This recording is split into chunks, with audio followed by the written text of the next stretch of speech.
¿Qué le pasó? ¿Qué pasó, Chibi? Ya. ¿Estamos, Alexo? Acción. ¿Ya? Hola, bienvenidos a Jardín Kioto.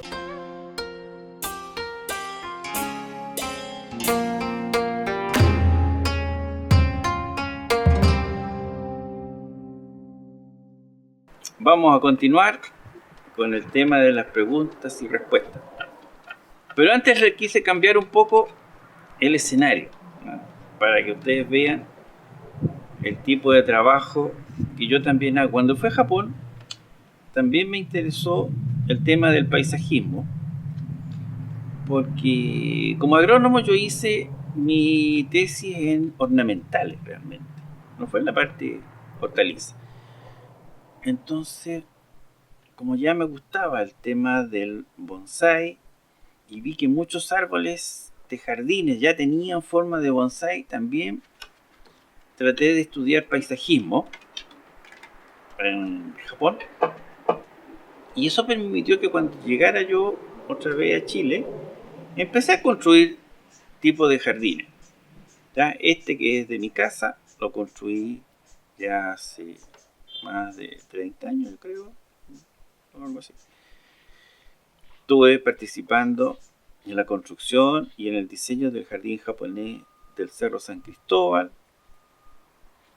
en el jardín de La Serena, en el cual me reuní con el maestro que diseñó ese jardín de La Serena en Japón, en Tokio precisamente, y él me llevó a los jardines que él había diseñado allá en Tokio para explicarme el tipo de plantas que yo tenía que ver en la colocación de ese jardín. Ese jardín, como el maestro no conocía el tipo de planta que hay en Chile, y cada planta a su vez tiene un lugar de colocación dentro de un jardín. No se puede colocar cualquier planta en cualquier parte, sino que hay plantas que están cerca del estanque, plantas que están dentro del estanque, plantas que están en los bordes, plantas que están en el camino, plantas que están en la distancia, plantas que se ocupan para hacer un sombreadero,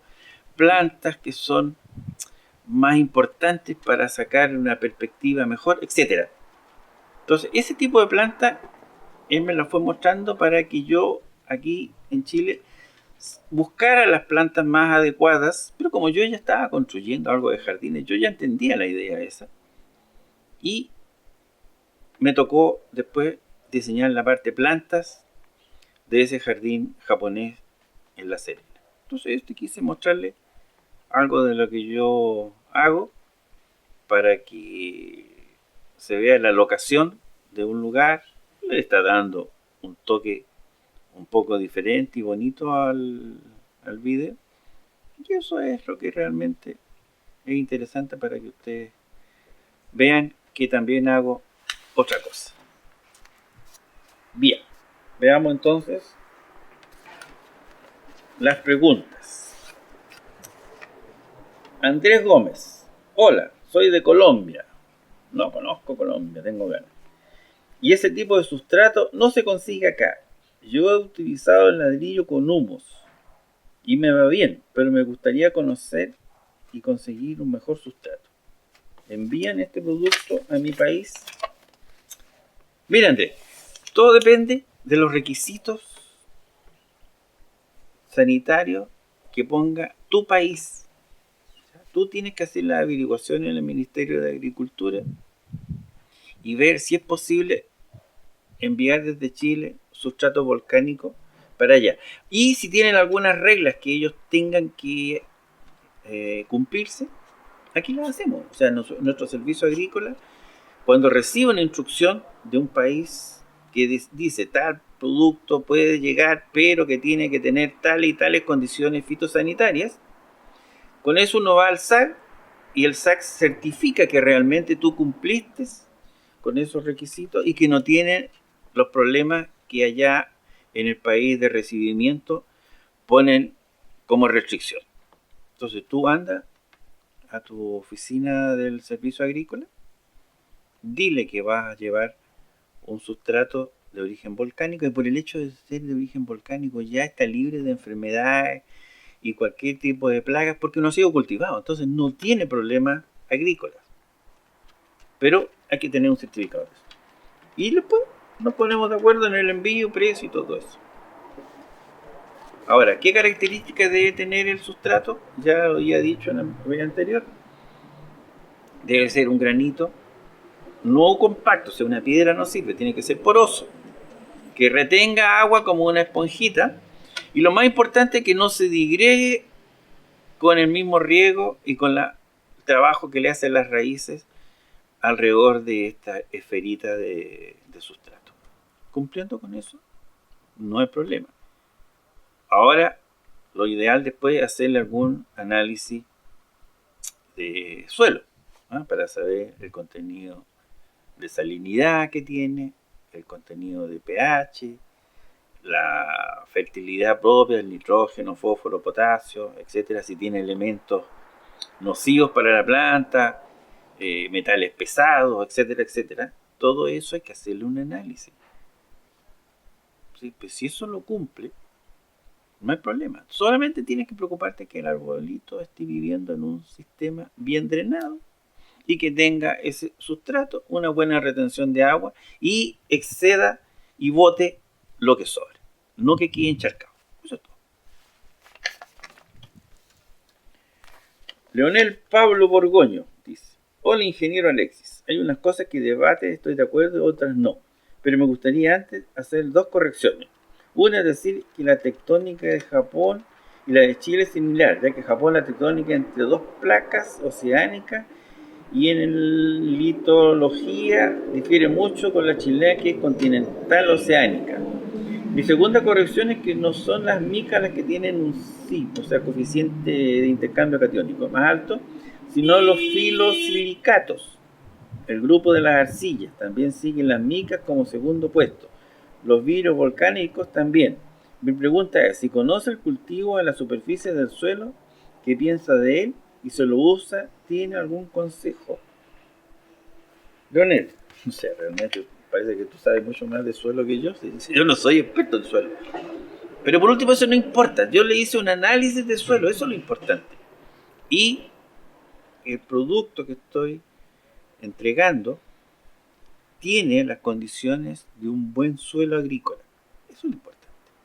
No tiene elementos nocivos, no tiene un pH que ya sea más ácido o muy básico, no tiene elementos que dañen la planta, la salinidad también es buena. Entonces, eso realmente es lo importante. Si hablé de la mica y ese tipo de cosas, también hablé como una talla, ojalá no me viera mi profesor, porque seguramente yo estaba diciendo algunas cosas no muy correctas, porque no es un tema mío y eso lo pasé ya hace hartos años. Respecto al cultivo en suelo, sí, yo lo hago. Yo saco la planta, la dejo un tiempo y después la tiro al suelo para que vaya creciendo. Pero ya tiene que tener alguna forma. O sea, no es que la planta en el suelo le voy dando la forma, sino que ya le doy una forma al tronco. Por lo tanto, cuando crece ya tiene ese movimiento de tronco, tiene algunas ramas principales que es muy difícil de formar una vez establecida y que ya tenga un tronco de unos 5 centímetros o más de diámetro. ¿Ya? La planta la formo cuando es jovencita, cuando tiene 1 centímetro de diámetro, y ahí no hay ningún problema, y después la dejo crecer. Silch escribió: gracias por la explicación físico-química biológica sobre sustratos y su relación con los vegetales. Ahora comprendo mejor la función del compost o humus. He tenido malas experiencias con él en mi bonsai. Eso es lo que yo digo. A mí también me pasó lo mismo. ¿Ya? ¿Conoce el nombre del sustituto de Akadama y Kiryu en suelos de Argentina? Acá se suele utilizar leca o puzzolana volcánica, mezclada con una baja proporción de humus de lombriz. Saludos desde Buenos Aires. Bonito Argentina, Buenos Aires, me gusta. Me alegra. Y que me alegra que me estén contactando desde allá. Le insisto una cosa, yo no sé esas cosas que ustedes están usando. ¿Ya? Ahora, si ustedes creen de que sirve, hacerle un análisis de suelo. Insisto en esa parte.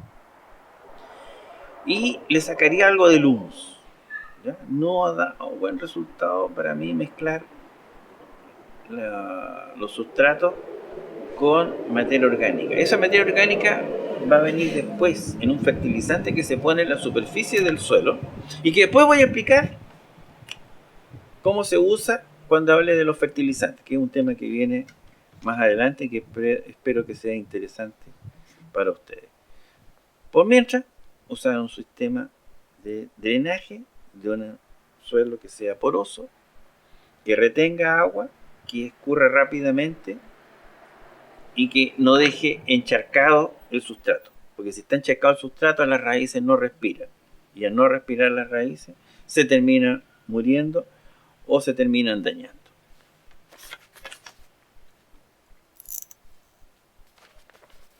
Pablo Mares de ESA escribió: Alexis, soy Pablo Mares de ESA, médico cirujano plástico en Puebla, México. Y llevo varios años en el increíble mundo del bonsái, aprendiendo cada vez más y sobre todo con extraordinarios maestros como tú. Muchas gracias. Tienes muy buenos videos, haces tus narrativas agradables y muy interesantes por la base científica de tu profesión de ingeniero. Me acabo de suscribir a tu canal, quisiera que nos dijeras a los de México qué correspondería a tu sustrato a algunos de aquí. Nosotros usamos tepojal, cacahuatillo, tezontle, etc. ¿No? Que nos dan drenaje por su porosidad. Estamos en el buen camino. O sea, insisto. Primero que nada, México me gustó mucho. Yo fui a México cuando fue a Invernicia a hacer una demostración. Me invitó un amigo mexicano ahí en Ciudad de México. Me gustó. Cantamos ahí con los mariachis. Excelente, estuvo muy bueno. Salimos a comer comidas mexicanas, nos tomamos unos tequilazos, etc. Bueno, con respecto a ese sustrato, yo no lo sé, no lo conozco. Pero sí tienes que tener en cuenta que sea poroso, que drene rápidamente y que produzca una buena aireación. Acuérdate, 1/3 de agua, 1/3 de aire y 1/3 de mineral. Esa relación se tiene que mantener siempre dentro del sustrato. Si eso no se cumple, va a haber daño en la planta. Así que ensaya. Y si hay que importar alguna cosa, ya sabes que hay que hacer los requisitos que tu Ministerio de Agricultura pone para los sustratos de origen volcánico. Y aquí en Chile se cumplen esos requisitos, no hay ningún problema.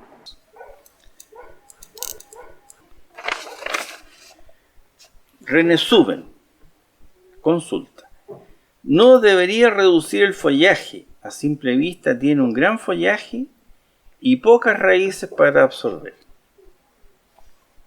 Bueno, vamos a mostrarlo esto más adelante en una fotografía para que ustedes vean cómo está la planta. Ya lleva como 2, tal vez 3 semanas desde que se hizo el trasplante y está en perfectas condiciones. Nosotros ya le habíamos hecho una poda en cuanto al follaje, así que no tiene tanto. Segundo, en las raíces, como les dejamos las raíces absorbentes finas, que esas son las que finalmente nutren a la planta y lo afirman al suelo y le sacan lo que la planta requiere, están bien. Entonces, cuando uno hace esa labor, no es problema.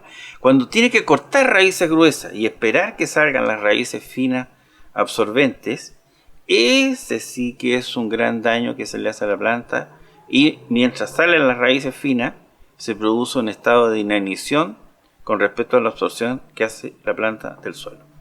Pero en este caso, no, y van a ver ustedes que la planta está sumamente sana. Así que no se preocupen, si el suelo ese es bueno, las raíces también son buenas. Fran Lara Fernández: buenas noches, maestro Alexis. Tengo una duda. ¿Cómo consiguió ese volumen tan bonito en el granado? Es decir, es una especie que tarda mucho en engrosar. Suele crecer muy larga y muy poco ancho. Cultiva en colador, cultiva en tierra. Gracias, saludos desde España. Fran, bueno, es realmente un granado de mucho tiempo. Yo llevo mucho tiempo ya en este arte y justamente lo que he querido mostrar a ustedes en los vídeos, en las cosas que yo voy haciendo, árboles de buena calidad, ¿ya? ¿Para qué voy a mostrar plantuchas que no tienen mucho valor? Ese sí tiene mucho tiempo y es uno de mis granados queridos. Muchos de los árboles también los dejo crecer en campo, salen ramas, las voy podando y después los voy formando ya en macetero. El colador aquí en Santiago al menos no me ha dado muy buen resultado, así que estuve un tiempo trayendo esa idea que yo la vi en Japón hace más de 20 años atrás. Me encantó la idea como tal, ¿ya? Sobre todo porque decía que salían raíces nuevas, porque estaba el desarrollo de las raíces, como estaba en un ambiente ventilado, funcionaba muy bien, y cuando llegaban a la periferia del colador se auto podaban y nuevamente empezaban a salir raícitas. Yo lo encontré excelente como idea, me gustó mucho, pero cuando lo hice aquí en Chile, sobre todo en Santiago, donde tenemos una humedad de 20-30% en verano, ya con temperatura de más de 30 grados, realmente no resultó. Así que volví de nuevo a las macetas y excelente resultado. Así que aquí el gran conocimiento, la gran novedad con respecto al uso de los coladores no fue para mí un beneficio. Todo lo contrario, fue tal vez un poco fracasado. No sirvió mucho. Pero la idea es buena, ¿ya? Pero en nuestro ambiente aquí no funciona.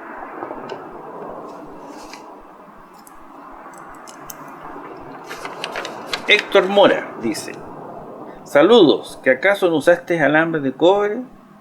Si es así, ¿no se supone que el óxido de este puede ser perjudicial para las raíces? Mira, Héctor, llevo yo usando alambre de cobre, no sé, 30 años. Acuérdate, nuestro país es productor de cobre. O sea, nosotros no tenemos aluminio prácticamente. O sea, yo siempre usé cobre. Claro, en algún momento cuando yo no tenía bien idea de cómo se usaba la cadama ni cómo era el sustrato que se usaba para bonsai, mezclaba algo con materia orgánica pensando que esa era la parte por lo que yo tenía que hacer los bonsai. Pero me di cuenta cuando usaba materia orgánica, esa reacción producía óxido en el cobre. Con la cadama propiamente tal no pasa eso. Entonces, cuando tienes materia orgánica en el sustrato, sí se produce óxido. Pero cuando no es así, no hay problema.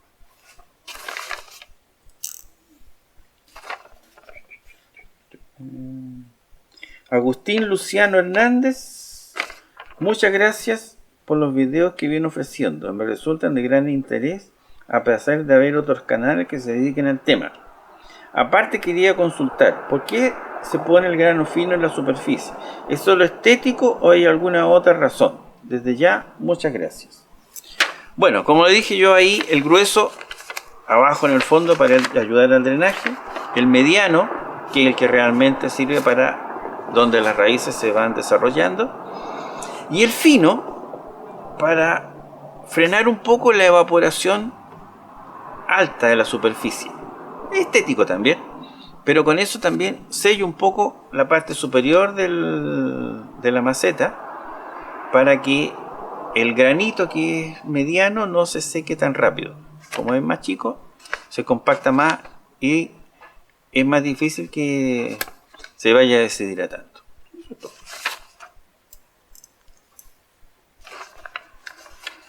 John Nier: muy bueno y explicativo todos sus videos, maestro Alexis. Felicidades, me gustó mucho el anterior sobre el sustrato y desde entonces quería plantearle una duda sobre los trasplantes fuera de tiempo. Siempre escuchamos que hay un momento correcto para el trasplante en cada especie, pero puede ser una obligación por accidente si por ejemplo se rompe una maceta o si por ejemplo vemos que en esta tierra en unos arbolitos muy mala, que drene mal y que produce encharcamiento por exceso de retención. Y de paso mala aireación u oxigenación. Perfecto. Como aprendimos en el video anterior, ¿qué tan bueno o malo es hacer ese trasplante fuera de fecha para cambiar un mal suelo por la volcánica? ¿Conviene esperar? Basta con ciertas precauciones y cuidados distintos del trasplante normal y podemos proceder para el beneficio del arbolito.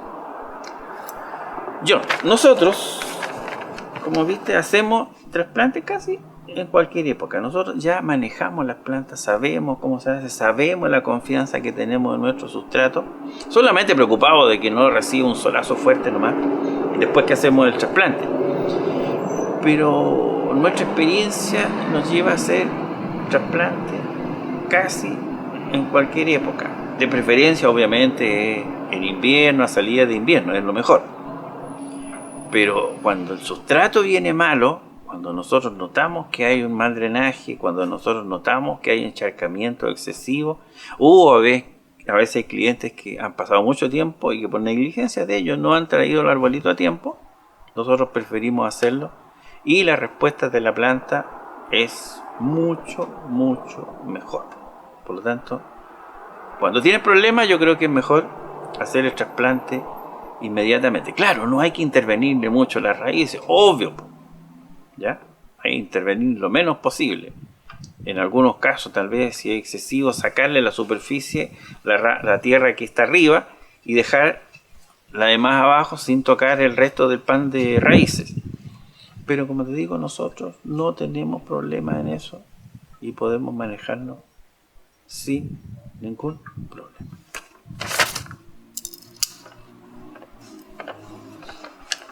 Marcos Calderón. Por cierto, una pregunta de novato. ¿Pueden los bonsái vivir sin sol, pero con luz natural? Yo digo que mi ubicación es hacia el norte. Aquí en Valencia tenemos un clima bastante bueno y húmedo. Pero en mi balcón, por desgracia, no entra nada de sol. Pero sí luz natural, solo en verano y en algunas horas del día. Bueno, como expliqué anteriormente, las plantas hacen fotosíntesis, o sea, transforman la energía del sol, la energía lumínica, en energía química que es la glucosa. Paso primero, ¿ya? A través de la clorofila, que está en los cloroplastos, que son unos excelentes recibidores y transformadores de energía del sol en energía química. Y luego la planta esa azúcar la va utilizando en diferentes componentes, ¿ya? En celulosa, en otro tipo de azúcares, etc. Y hace que esta sea la reserva que la planta tiene para su desarrollo y su metabolismo posterior. Por lo tanto, el uso de la luz en la planta es fundamental. Si hay poca luz, yo creo que el problema con las coníferas va a ser más fuerte, porque las coníferas tienen una hoja muy chiquita, muchas veces en escama o en aguja. Esto producto de que la planta, como está en montaña o está en un ambiente más inhóspito, más soleado, se defiende de alguna manera no teniendo una gran área foliar. Entonces, para que no se queme, para que no se dañe, tienen hojas chicas, pero es porque tienen gran luminosidad. En cambio, los que tienen hoja ancha, los latifolia, que es la hoja plana, tiene más área foliar. Por lo tanto, recibe mejor la luz. Por lo tanto, a lo mejor, yéndote por ese lado, por los que tienen solamente hojas y que no tengan frutos ni flores, porque también las flores y los frutos requieren una mayor intensidad de luminosidad de ese bonsái. Eso sería todo dentro de lo que podemos responder. Gracias por las preguntas. Sigan suscribiéndose al canal. Pongan me gusta en los temas que corresponden.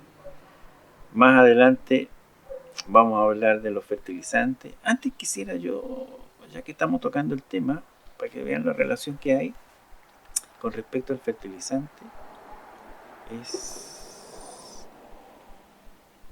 ¿qué comen las vacas? Pasto, van a decir mucho. Sí, de acuerdo, comen pasto.